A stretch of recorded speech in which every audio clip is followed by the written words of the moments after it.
네, 오늘 본문은 저희가 너무나도 잘 알고 있고 또 자주 접한 본문이라고 생각을 합니다.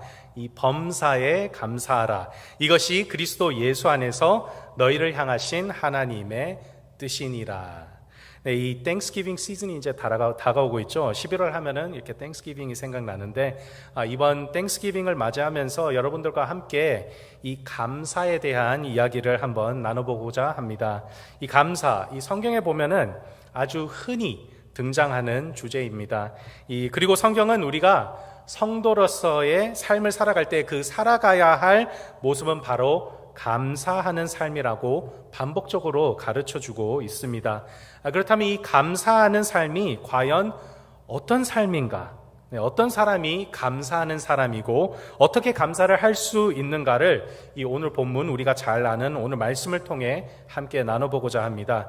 여러분들이 잘 아시다시피 이 데살로니가 전서는 이 사도 바울이 2차 전도 여행 때 적은 서신서입니다. 이 신약 성경에는 조금 뒤편에 나오지만 이 데살로니가 전서는 서신서 중에서 사도 바울이 초창기에 아마 첫 번째 아니면은 두 번째로 적은 것으로 예측되는데요. 이 50년에 AD 50년에 적었고 또 1차 전도 여행 때 이 개척했던 이 데살로니가 교회가 믿음을 잘 지키고 있다는 것을 이 디모데를 통해서 전해 듣고 적은 이 격려의 서신서입니다. 그래서 사도행전 17장을 보시면은 바울과 실라가 데살로니가 도시에 도착해서 이 3주 동안 회당에서 교회에서 성경을 강론하였고 이로 말미암아 이 믿는 성도들이 생겨서 이 데살로니가 교회를 개척하는 것을 우리가 볼 수 있습니다. 하지만 이 사도 바울은 이 시기하는 유대인들로 인하여서 이 유대인들이 폭동을 일으켜서 바울과 실라가 이 데살로니가를 갑작스럽게 떠나게 되는 그런 내용이 기록되어 있습니다. 이때 이 사도 바울은 그가 충분한 양육을 하지 못하고 이 떠난 이 데살로니가 교회가 걱정이 되었고 그가 주님께 인도한 이 믿음의 형제 자매들에 대한 애정이 컸기 때문에 이 데살로니가 교회를 다시 재방문하려고 했지만 그러지 못했습니다. 그래서 이 디모데를 대신 파견하여서 이 데살로니가 교인들의 신앙을 굳게 하고 또 그들의 고난을 위로하고자 하였습니다. 그리고 이 디모데가 바울에게 다시 돌아왔을 때 이 데살로니가 교인들이 훌륭한 신앙생활을 하고 있음을 보고를 받습니다. 그래서 사도 바울은 이 데살로니가 교인들을 칭찬하면서 이 환난 가운데 믿음의 본을 보인 이 성도들을 격려하기 위해서 데살로니가 전서를 적어서 보냅니다. 또한 핍박과 고난 가운데 이 예수님의 재림에 대한 다시 오심에 대한 이 그릇된 이해를 가지고 있었던 이 데살로니가 교회에게 이 종말에 대한 올바른 신앙을 가르치기 위해서 이 데살로니가 전서를 적어서 보냅니다. 오늘 본문 5장 18절은 이 데살로니가 전서 마지막 부분에 나오는 내용입니다. 이 사도 바울이 편지를 마무리하면서 데살로니가 성도들에게 이 예수님의 제자로서 어떻게 살아가야 되는지에 대한 이 마지막 권면을 하는 내용이 바로 오늘 본문의 내용입니다. 이 환난과 고난과 핍박이 있는 이 종말에 가까운 이 시대에 예수님을 구주로 믿고 살아가는 이 성도들의 삶은 어떠한 삶인지를 이 사도 바울은 자세히 묘사하고 있고요. 그러한 삶을 살아가도록 이 데살로니가 성도들을 권면하는 것을 우리가 볼 수 있습니다. 그러므로 짧지만 다시 한번 본문을 함께 읽어볼까요? 데살로니가 5장 18절 함께 읽도록 하겠습니다. 시작. 범사에 감사하라. 이것이 그리스도 예수 안에서 너희를 향하신 하나님의 뜻이니라. 범사에 감사하라. 이것이 그리스도 예수 안에 너희를 향하신 뭐라고요? 하나님의 뜻. 오늘 말씀을 보면 하나님께서 우리로 하여금 어떻게 살기를 원하신지를 명확하게 알 수 있습니다. 이 하나님의 뜻이라. 하나님의 뜻. 다시 말하자면 하나님께서 원하시는 것이라는 것입니다. 하나님께서 우리의 삶 가운데 우리가 행동으로 실천하기를 원하시는 것, 우리가 어떻게 살아가야 되는지에 대한 이 삶의 규칙을 오늘 본문은 말해주고 있는 것입니다. 하나님의 뜻이니라. 그런데 오늘 본문은 하나님의 뜻이 무엇이라고 말씀하고 있습니까? 범사에 감사하라. 범사에 감사하라. 오늘 본문은 우리가 범사에 감사하는 것이 하나님께서 원하시는 것이라고 말하고 있습니다. 즉 다시 말하자면 하나님께서는 우리가 범사에 감사하는 삶을 살기를 원하신다는 것입니다. 우리의 삶 가운데 범사에 감사하는 이 모습과 행동이 있어야 한다는 것이죠. 이것이 바로 하나님의 뜻, 즉 하나님을 기쁘게 하는 성도의 삶입니다. 적어도 우리가 그리스도인이라면 우리의 삶의 궁극적인 목표는 바로 하나님을 위한 삶이라고 할 수 있습니다. 그러기에 이 로마서 12장 1절에서도 이렇게 증거하고 있지 않습니까? 로마서 12장 1절을 보시면 그러므로 형제들아 내가 하나님의 모든 자비하심으로 너희를 권하노니 너희 몸을 하나님이 기뻐하시는 거룩한 산 제물로 드리라. 너희 몸을 하나님께서 기뻐하시는 이 거룩한 산 제물로 드리는 것, 우리의 삶을 하나님께 드리는 것, 우리의 삶을 거룩한 산 제물로 하나님께 드릴 때에 하나님께서는 기뻐하신다고 성경은 가르치고 있습니다. 즉 우리의 삶이 하나님이 원하시는 그분의 뜻을 행할 때 하나님께서는 그 삶을 기뻐하십니다. 그리고 하나님께 기쁨이 되는 그런 삶을 살아가는 것이야말로 이 땅에서의 성도의 삶의 마땅한 목적입니다. 음악의 아버지라고 부를 수 있는 이 요한 세바스찬 바흐는 그의 작곡을 마무리한 한 종이에 항상 SDG라는 문구를 남겼습니다. 이것은 솔리 데오 글로리아라는 줄임말로 오직 하나님께 영광을 이라는 이 라틴어 문구였습니다. 즉 이 땅에서의 삶은 우리의 자신을 위한 삶이 아니라는 것입니다. 이 많은 성도님들이 세상을 살아가면서 그 삶이 자기 자신을 위한 삶이라고 착각하며 살아갑니다. 내 삶은 내 자신을 위한 삶이다. 비록 이렇게 고백을 하지는 않겠지만 심지어 우리 가운데서도 무의식적으로 이렇게 살아가는 사람들이 있다는 것입니다. 이 삶의 주인은 나다. 이 삶은 내 자신을 위한 삶이다. 그렇기 때문에 성도의 삶의 우선순위가 자기 자신이 되어버리는 것입니다. 내 삶을 위하여, 내 자신을 위하여, 내 건강, 내 가족, 내 직장, 내 편안함, 내 삶의 모든 범위가 나 중심으로 돌아가는 것입니다. 그렇게 어떤 결정을 내릴 때에도, 직장에서 일을 할 때에도, 가정을 꾸릴 때에도 우리는 우리 자신의 이익에 대해서 생각하고 판단을 하는 이런 오류를 범하게 되는 것입니다.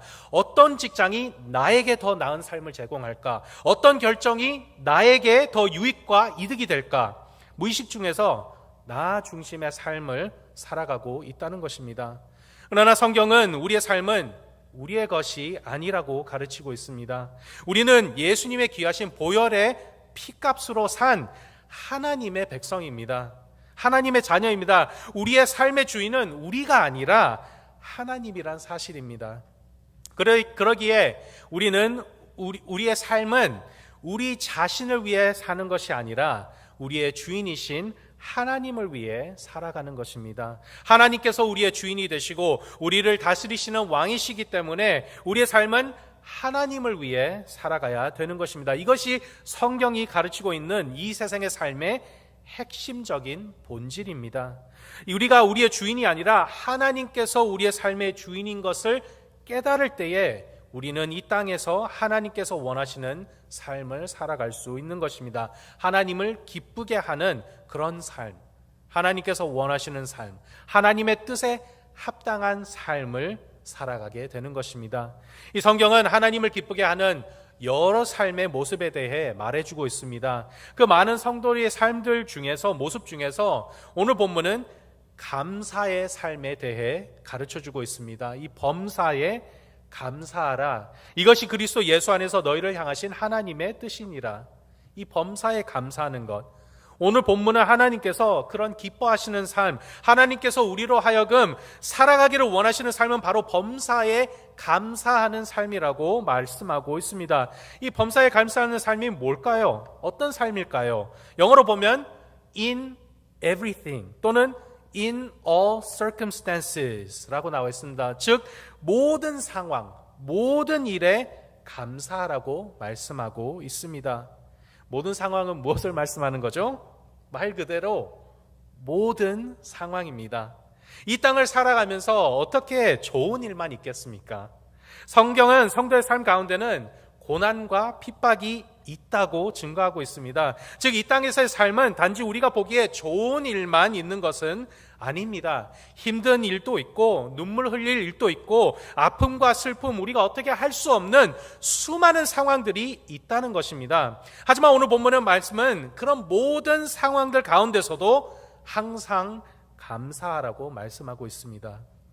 물론 우리가 살아가면서 감사할 일도 참 많습니다. 삶을 살아가면서 하나님께서 우리에게 주신 그런 승리와 은혜의 시간들이 있습니다. 우리는 이것을 간증이라고 하죠. 하나님께서 나에게 닥쳐온 이런 큰 일들을 해결해 주셨을 때 우리는 당연히 하나님께 감사를 드립니다. 우리 삶의 기로에 놓여 있을 때 하나님께서 우리를 인도해 주시면 당연히 우리는 하나님께 감사를 드립니다. 이런 상황은 어떻게 보면 하나님께 감사드리기 참 쉬운 상황이죠. 이스라엘 백성들을 보십시오. 그 불평불만 많고 하나님을 거역하며 심지어는 하나님의 뜻을 거슬러서 다시 애굽으로 돌아가려고 했던 이 이스라엘 백성들도 홍해가 갈라지는 이 기적을 목격했을 때는 하나님 앞에서 감사의 기도를 올려드렸습니다. 그래서 출애굽기 15장에 보면 이 모세와 이스라엘 자손들이 하나님께 행하시는 이 홍해의 기적을 경험하고 감사의 찬양을 드리는 내용이 나옵니다. 하나님께서 이 놀라운 기적을 통해 이스라엘 백성을 구원하시고 애굽의 군대를 물리치시는 이 기적을 경험한 이스라엘 백성들은 어떤 기도를 드리죠? 출애굽기 15장 2절에 보시면 이렇게 나와 있습니다. 여호와는 나의 힘이요 노래시며 나의 구원이시로다. 그는 나의 하나님이시니 내가 그를 찬송할 것이요 내 아버지의 하나님이시니 내가 그를 높이리로다. 모세가 이 감사의 찬양을 하나님께 올려드리는 것을 볼 수 있습니다. 우리 또한 그렇습니다. 삶의 큰 결정이나 큰 고비 가운데 하나님께서 우리를 인도하심을 경험할 때에는 우리는 하나님께 감사를 올려드립니다. 우리의 삶의 결정 가운데 그리고 그 고비 가운데 하나님께서 우리를 인도하여 주셨기에 우리가 위기를 잘 넘어가고 올바른 결정을 할 수 있었다는 것을 알고 하나님께 감사해야 된다는 것입니다. 이 하나님께서 우리를 인도해 주셨다는 것을 꼭 기억하고 하나님께 감사를 드리는 삶을 여러분들도 살아가시기를 바랍니다. 이런 감사의 삶을 실천할 때에 우리의 삶은 하나님께서 기뻐하시는 삶이 될 줄로 믿습니다. 하지만 여러분들이 잘 아시다시피 우리는 감사의 삶을 살기보다는 하나님께 감사하지 못할 때가 더 많습니다. 이 삶의 어떤 상황일 때 우리는 감사를 잊어버리죠? 우리는 미래가 불확실할 때 감사를 잊어버립니다. 이 불확실한 미래는 우리에게 두려움을 가져다 줍니다. 우리는 우리에게 앞으로 일어날 일들에 대해 알고 싶어 합니다. 이게 인간이죠. 한치 앞을 모른다는 이 불안감, 미래의 이 미지수로부터 벗어나고 싶어 합니다. 그래서 그 미래를 준비하고 대비하려고 노력합니다. 하지만 우리는 유한한 존재이기에 미래의 두려움에서부터 벗어날 수 없습니다. 우리는 미래를 알 수 없기 때문입니다. 그러기에 우리는 이런 불확실한 미래를 보면 감사하지 못할 때가 너무나도 많습니다. 하지만 성경은 우리의 불확실한 미래 가운데서도 감사하라고 말씀하고 있습니다. 성경의 인물들 중에 미래에 대한 두려움이 가장 많았던 인물을 손꼽으라면 아마 예수님의 어머니 마리아였을 것입니다. 이 마리아는 이 세상이 경험해보지 못한 미래를 맞이하였습니다. 이 처녀인 마리아가 남자를 알지 못할 때에 본인이 잉태한 것을 알았습니다. 이 성령이 임하셔서 하나님의 능력으로 임신을 하여서 이 아들을 낳을 것을 천사를 통해 듣습니다. 이것이 얼마나 두렵고 무서운 이 불확실한 미래였을까요? 우리는 예수님의 탄생에 대한 이야기를 너무 많이 들어서 무덤덤할 수 있는데 여러분들께서 지금 마리아의 입장에서 한번 생각해 보시길 바랍니다. 여러분들이 아직 결혼을 하지 않은 처녀이고 남자와 관계를 맺은 적도 없습니다. 그런데 임신을 했다고 생각을 해보십시오. 이게 얼마나 두렵고 놀라운 일입니까? 이 상황을 헤쳐나갈 수 있도록 도와줄 수 있는 이 안내서나 설명서가 있는 것도 아니었습니다. 누군가가 먼저 경험해보고 후기를 남겨놓아서 참고할 수 있는 것도 아니죠. 마리아만이 유일하게 경험하는 것이었습니다. 얼마나 두려웠을까요? 그리고 주의 시선은 어떠했겠습니까? 저는 남자와 관계를 맺지 않았습니다. 성령의 능력으로 임신했습니다. 이렇게 말하고 다니면 사람들이 믿어줄까요? 뒤에서 수근수근대면서 온갖 소문이 난무할 것입니다. 배는 점점 더 불러오죠. 사람들은 오해하죠. 이런 상황에서 여러분들은 만약에 마리아라면 감사할 수 있겠습니까? 하지만 성경 오늘 말씀은 감사해야 된다고 말하고 있습니다. 범사에 감사하라. 마리아는 어땠습니까? 이런 불확실한 미래 가운데 마리아는 하나님께 감사의 찬양을 올려드립니다. 누가복음 1장 46절에서 50절을 보시면 마리아가 이렇게 찬양합니다. 마리아가 이르되 내 영혼이 주를 찬양하며 내 마음이 하나님 내 구주를 기뻐하였음은 그의 여정의 비천함을 돌보셨음이라. 보라 이제 후로는 만세의 날을 복이 있다 일컬으리로다. 능하신 이가 큰 일을 내게 행하셨으니 그 이름이 거룩하시며 긍휼하심이 두려워하는 자에게 대대로 이르는도다. 이 마리아는 두렵고 불확실한 이 미래 가운데서도 하나님께 감사를 올려드렸습니다. 마리아는 하나님께서 기뻐하시는 그분의 뜻을 자기 자신의 삶 가운데 행했던 것입니다. 우리도 또한 그래야 됩니다. 이 불확실한 미래 가운데서도 우리는 하나님께 감사를 드려야 합니다. 우리의 삶 가운데 미래에 대한 미지가 얼마나 많겠습니까? 취업에 대한 두려움, 생계에 대한 두려움, 건강과 웰빙과 우리의 미래에 대한 이 불확실함, 가정과 직장과 생활 환경에 대한 막연한 이 두려움, 이 모든 불확실함 때문에 우리는 감사함을 잊어버리는 것입니다. 하지만 성경은 그런 불확실한 미래에 놓인 우리의 상황 가운데서도 하나님께 감사하라고 말씀하고 있습니다. 범사에 감사하라.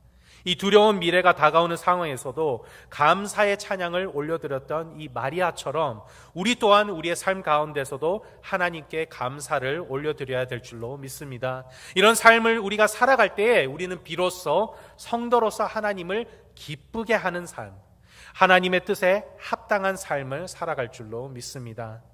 하지만 이 불확실한 미래뿐만 아니라 우리는 때로는 감사조차 할 수 없을 때가 있습니다. 때로는 우리는 우울증에 걸릴 때도 있고요. 하나님께서 나의 삶에서 멀어지신 것처럼 느낄 때도 있습니다. 이 하나님의 침묵하심으로 인해서 이 영적 슬럼프에 빠지기도 합니다. 내 삶에 기쁨과 좋은 일들이 일어날 때는 하나님께 감사하기가 쉽습니다. 하지만 영적 슬럼프에 빠지면 하나님께 감사드리는 그 감격이 이 예전과 같지 않을 수가 있습니다. 성경에 보면 이런 영적 슬럼프에 충분히 빠질 수 있는 상황을 수없이 만난 인물을 우리가 만나볼 수 있습니다. 바로 다윗입니다. 다윗이 쓴 이 시편의 시를 보면 항상 좋은 일과 감사의 찬양만 있는 것이 아닙니다. 이 믿음의 거장인 다윗 또한 때로는 하나님께서 그를 버리신 것 같은 느낌을 받았을 때도 있었고 하나님의 침묵하심으로 인해 고난의 시간들을 경험하였습니다. 하지만 그럴 때마다 다윗은 자기 자신을 하나님 앞에 감사하도록 끌고 나왔습니다.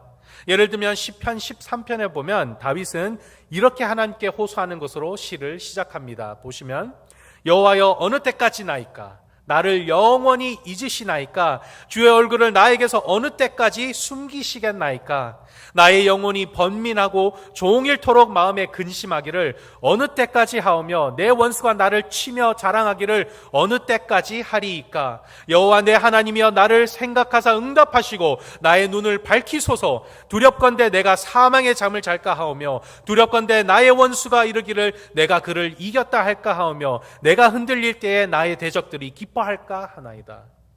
이 시편을 보면 다윗은 지금 하나님께 감사할 수 있는 마음이 아닙니다. 다윗 또한 하나님께서 자기를 버리신 것처럼 느꼈고 하나님의 침묵하심이 괴로웠습니다. 그러기에 그의 영혼이 번민하고 마음의 근심이 하루 종일 떠나지 않았다고 고백하고 있지 않습니까? 주위의 사람들, 그를 죽이려고 하는 적들은 잘 되는 것 같고 자기는 망하는 것 같은 이런 상황에서 하나님께서는 그를 잊어버리신 것처럼 침묵하시는 이 상황, 그런 심적으로 힘든 상황에서 어떻게 감사가 나올 수 있겠습니까? 하지만 다윗은 하나님께 감사를 드립니다. 이 다음에 5절부터 보시면요, 다윗은 이렇게 기도합니다. 나는 오직 주의 사랑을 의지하여 싸우니 나의 마음은 주의 구원을 기뻐하리이다. 내가 여호와를 찬송하리니 이는 주께서 내게 은덕을 베푸심이로다. 마음이 힘들고 감사가 없는데 다윗은 어떻게 기뻐하고 찬송을 할 수 있었을까요? 상황이 바뀌었습니까? 아닙니다. 상황은 바뀌지 않고 그대로입니다. 스스로가 감사를 드리고 싶지 않은 상황이고 감사하는 마음이 메마른 상태이지만 다윗은 스스로를 감사의 자리로 이끌고 나옵니다. 그 감사의 자리로 나와서 하나님 앞에 감사를 선포하고 고백할 때에 그의 고백이 삶에 이루어지고 하나님께서 승리를 맛보시게 하시는 것입니다. 우리 가운데도 분명히 감사하고 싶은 마음이 적은 지체들이 분명히 있을 것입니다. 그래서 감사할 마음이 없는데 어떻게 감사를 할 수 있냐고 물어보시는 분들도 분명히 있을 것입니다. 마음에도 없는 감사를 하면 그런 감사는 거짓된 감사가 아니냐고 주장할 수도 있습니다. 하지만 그런 메마른 마음의 상태일지라도 하나님 앞에 나와 감사를 올려 드리십시오. 내가 감사함이 넘쳐서 감사할 것이 많아서 하나님께 감사를 드린 것이 아니라 하나님께서 감사하라고 말씀하셨기에 그 말씀에 순종하여 내 삶의 감사를 행하는 그런 믿음의 행동이 있을 때에 하나님께서 우리의 입술의 고백을 받으시고 그 고백을 우리들 삶 가운데 충만하도록 이루실 줄로 믿습니다. 우리가 하나님 앞에 나와 감사를 드릴 때에 비록 감사의 마음이 메말라 있을지라도 하나님께서 우리의 마음을 회복시켜 주시고 감사가 진심으로 넘치는 그런 마음으로 변화시켜 주실 줄로 믿습니다. 이런 회복의 경험, 하나님의 인도하심의 경험, 승리의 경험을 맛보시기를 주님의 이름으로 축복합니다. 그리고 더 나아가서 우리는 상황이 녹록지 않을 때 감사를 하지 못하는 우리 자신을 바라보게 됩니다. 우리 눈앞에 보이는 이 상황만 볼 때 하나님께 감사함을 잊어버립니다. 내가 직장을 잃었을 때, 투병 생활을 하며 건강을 잃었을 때, 내 상황이 힘들고 지칠 때 우리는 감사를 잊어버립니다. 하지만 오늘 본문은 명확하게 우리에게 말씀하고 있습니다. 범사에 감사하라. 내 현재 상황이 감사할 만한 상황이 아니어도 우리는 감사해야 된다고 성경은 말씀하고 있습니다. 바울의 삶을 한번 생각해 보십시오. 사도 바울은 감사할 만한 상황이 거의 없었던 삶을 살았던 사람입니다. 그의 삶의 회고록을 보면요, 이렇게 기록되어 있습니다. 그는 복음을 위해 수고를 마다하지 않고 옥에 갇히기도 하였으며 매도 수없이 맞았으며 심지어 여러 번 죽을 뻔하였습니다. 이 유대인들에게 40에서 하나를 감한 매를 5번 맞았으며 3번이나 태장을 맞았고 한 번은 돌로 맞았으며 파선은 3번이나 하였습니다. 깊은 바다에 주야로 포류한 적도 있었고 여러 번 선교 중에 강의 위험과 강도의 위험과 동족의 위험과 이방인의 위험과 시내의 위험과 광야의 위험과 바다의 위험과 거짓 형제들의 위험을 겪었습니다. 잠을 이루지 못한 날들이 수두룩했고요, 목마르고 굶고 춥고 헐벗었습니다. 여기에 사도 바울이 경험한 것을 하나라도 경험하신 분들이 계십니까? 사도 바울은 이러한 삶을 살펴보면 그는 정말로 감사함을 드리기 힘든 삶을 살았던 사람입니다. 하지만 사도 바울의 서신서들을 보면 단 한 번의 불평불만, 단 한 번도 하나님을 원망하는 글이 없습니다. 오히려 사도 바울은 하나님께 항상 감사하였습니다. 사도 바울이 쓴 서신서에서만 20번 이상 넘게 사도 바울은 하나님께 감사를 올려드리고 있습니다. 로마서에서 그러고요, 고린도 후서, 에베소서, 빌립보서, 골로새서, 데살로니가 후서, 사도 바울의 서신들을 살펴보면 사도 바울은 반복적으로 하나님께 감사를 올려드립니다. 이런 힘들고 감사를 드릴 수 없는 여건의 상황 가운데서도 사도 바울은 하나님께 감사를 올려드렸습니다. 우리는 어떻습니까? 우리는 감사를 드릴 수 없는 상황에 놓여 있음에도 불구하고 하나님께 감사를 드리고 있습니까? 이렇게 힘든 상황 가운데서 감사가 전혀 생각나지 않는 삶의 상황 속에서도 하나님께 감사를 올려드리는 것은 쉽지 않습니다. 하지만 성경은 그런 상황 가운데서도 하나님께 감사하라고 말하고 있습니다. 범사에 감사하라. 어떻게 이런 삶이 가능할까요? 내 삶에 감사할 만한 것이 전혀 없는데 어떻게 성경이 가르치는 이 범사에 감사하는 삶을 살 수 있을까요? 하나님께서 우리에게 불가능한 것을 요구하시고 계시는 것입니까? 아닙니다. 우리는 범사에 감사할 수 있습니다.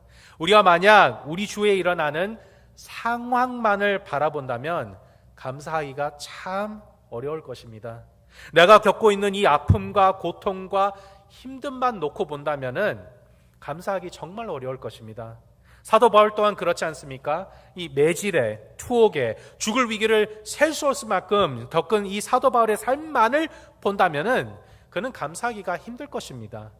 하지만 사도 바울이 범사에 감사할 수 있었던 이유는 바로 사도 바울은 이 자기가 처한 이 상황만을 바라보는 것이 아니라 그 모든 상황을 주관하시는 하나님을 바라보았기 때문에 그는 감사를 할 수 있었던 것입니다. 이 내 삶의 상황들은 항상 변합니다.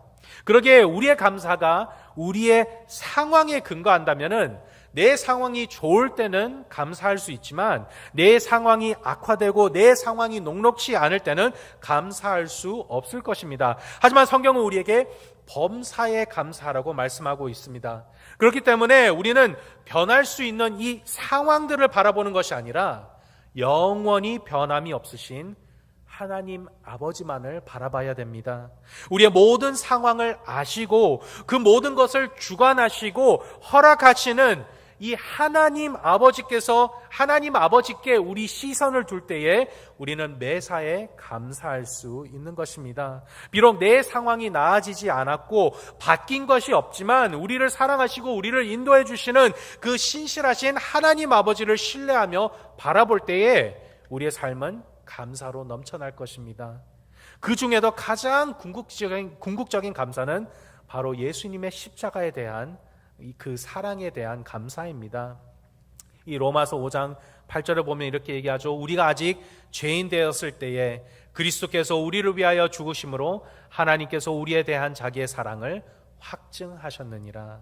그리고 16절 요한복음 3장 16절 17절을 보시면 이렇게 나와 있습니다. 하나님이 세상을 이처럼 사랑하사 독생자를 주셨으니 이는 그를 믿는 자마다 멸망하지 않고 영생을 얻게 하려 하심이라. 하나님이 그 아들을 세상에 보내신 것은 세상을 심판하려 하심이 아니요 그로 말미암아 세상이 구원을 받게 하려 하심이라. 그리고 이 예수님을 구주로 영접한 우리들에게 하나님께서는 그분의 자녀가 되는 권세를 우리에게 주셨습니다. 이 모든 것이 우리가 노력해서 얻은 것이 아니라 하나님의 자비와 긍휼하심으로 하나님께서 우리에게 선물로 주셨던 것입니다. 이 영원한 생명을 얻은 자들이 이제는 영원히 천국에서 살 수 있는 것입니다. 이 놀라운 주님의 은혜, 하나님의 사랑, 이 선물을 받은 우리들이 어떻게 감사할 것이 없겠습니까? 비록 내 삶의 환경과 내 삶의 모습은 힘들지라도 우리가 우리의 시선을 주님께 향하고 우리를 구원해 주신 이 미쁘시고 신실하신 하나님 아버지만을 바라볼 때에 우리는 감사할 수밖에 없을 것입니다. 내 상황이 지금 힘드십니까? 내 삶의 여건이 어렵습니까? 내가 지금 삶의 깊고 어두운 골짜기를 지나가고 있습니까? 우리 주님만을 바라보십시오. 우리를 사랑하시고 우리에게 최고의 것을 주시겠다고 약속하신 이 하나님 아버지만을 바라보십시오. 그리고 나 같은 죄인을 사랑하시고 구원해 주신 우리 아바 아버지께서 아바 아버지께 감사함을 올려드리십시오. 이것이야말로 하나님께서 우리에게로부터 원하시는 그런 성도의 삶입니다. 하나님의 뜻은 우리로 하여금 우리의 상황만을 바라보는 것을 원하시지 않으십니다. 하나님께서는 우리의 시선이 그분에게 향하기를 원하십니다. 오늘 말씀은 우리로 하여금 범사에 감사하라고 말씀하고 있습니다. 이 우리의 두려움을 뛰어넘어 이 불확실한 내 상황을 보는 것이 아니라 이 확실한 하나님 아버지를 바라볼 때에 감사하는 삶을 살 수 있을 줄로 믿습니다. 우리가 감사할 수 없을 때라도 하나님께 감사를 드리십시오. 하나님께서 그 고백을 받으시고 우리 삶 가운데 감사가 넘쳐나는 삶을 허락해 주실 것입니다. 마지막으로 내 상황을 바라보는 것이 아니라 나의 삶의 주인이신 하나님 아버지를 바라볼 때에 감사가 넘쳐나는 삶을 살게 될 줄로 믿습니다. 오늘 말씀에 근거하여 이제는 불평불만, 근심, 걱정의 삶이 아닌 오로지 하나님께 감사를 올려드리는 삶을 사는 저와 여러분들이 될 수 있기를 주님의 이름으로 축복합니다. 함께 기도하시겠습니다. 하나님 아버지 감사합니다. 오늘 말씀을 통하여 내 상황과 내 여건이 바뀌진 않았지만 범사에 감사하는 삶을 살라고 말씀하시는 이 주님의 말씀에 순종하기를 원합니다. 하나님 아버지 그런 믿음으로 우리가 고백할 때에 우리의 삶이 그렇게 변화될 줄로 믿습니다. 하나님 아버지 우리 사랑하는 엑스에 있는 모든 청년들이 그런 범사에 감사하는 삶을 살아가는 우리 청년들이 될 수 있도록 주님 도와주시옵소서. 하나님 아버지 이로 말미암아 주님과 더욱더 친밀한 그런 동행하는 삶을 사는 우리 청년들이 될 수 있도록 주님 역사하여 주시옵소서. 감사드리며 예수님 이름으로 기도드립니다. 아멘. 결단 찬양 부를까요? 은혜 함께 부르시겠습니다.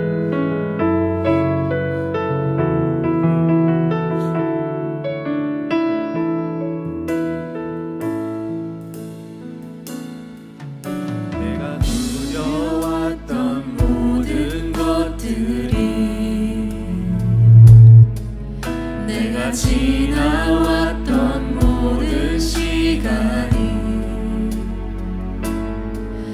내가 걸어왔던 모든 순간이 당연한 건 아니라 은혜였소. 아침 해가 뜨고 저녁에 노을 봄의 꽃향기와 가을의 열매 변하는 계절의 모든 순간이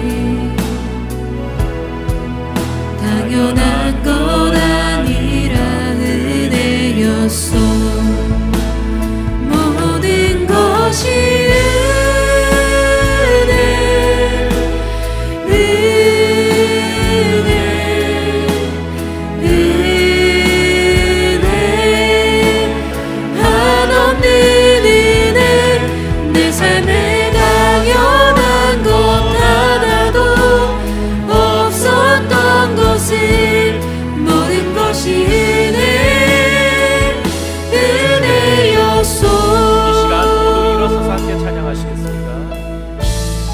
내가 이 땅에 태어나 사는 곳 어린아이 시절과 지금까지 숨을 쉬며 살며 꿈을 꾸는 삶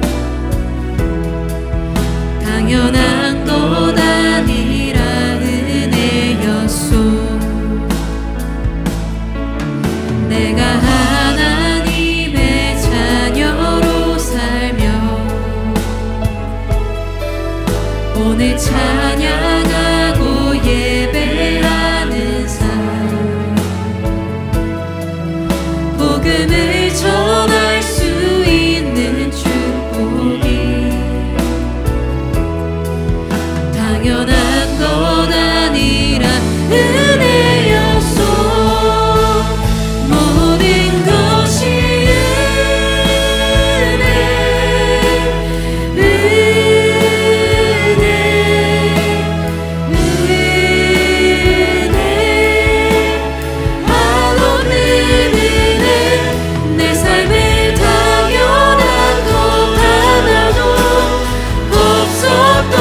것은 모든 것이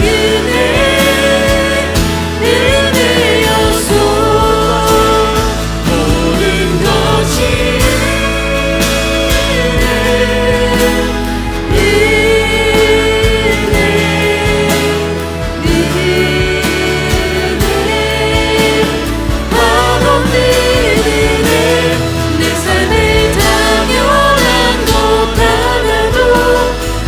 없었던 것은 모든 것이 은혜여서 모든 것이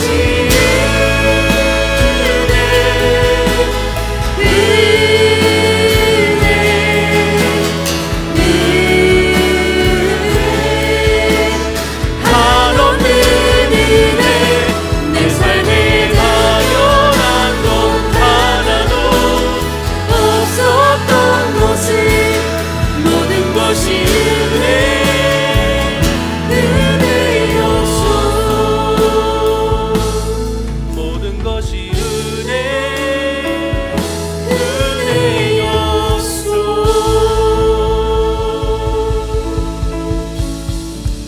하나님 아버지, 우리 삶의 모든 것이 은혜였다는 것을 저희가 고백합니다. 하나님 아버지, 이것을 저희가 깨닫고 하나님의 은혜에 감사하는, 범사에 감사하는 저희가 될 수 있도록 주님 도와주시옵소서. 때론 삶이 고달프고 또 힘들고 막막하고 두려울 때가 있습니다. 하나님 아버지, 그럴 때마다 저희를 붙잡아 주시고 범사에 감사하는 그런 삶을 살 수 있도록 주님 저희를 인도하여 주시옵소서. 이로 말미암아 우리의 입술의 고백이 우리의 삶의 증거로 나타나는 그런 아름다운 삶을 살아갈 수 있도록 주님 역사하여 주시옵소서. 감사드리며 예수 그리스도 이름으로 기도드립니다.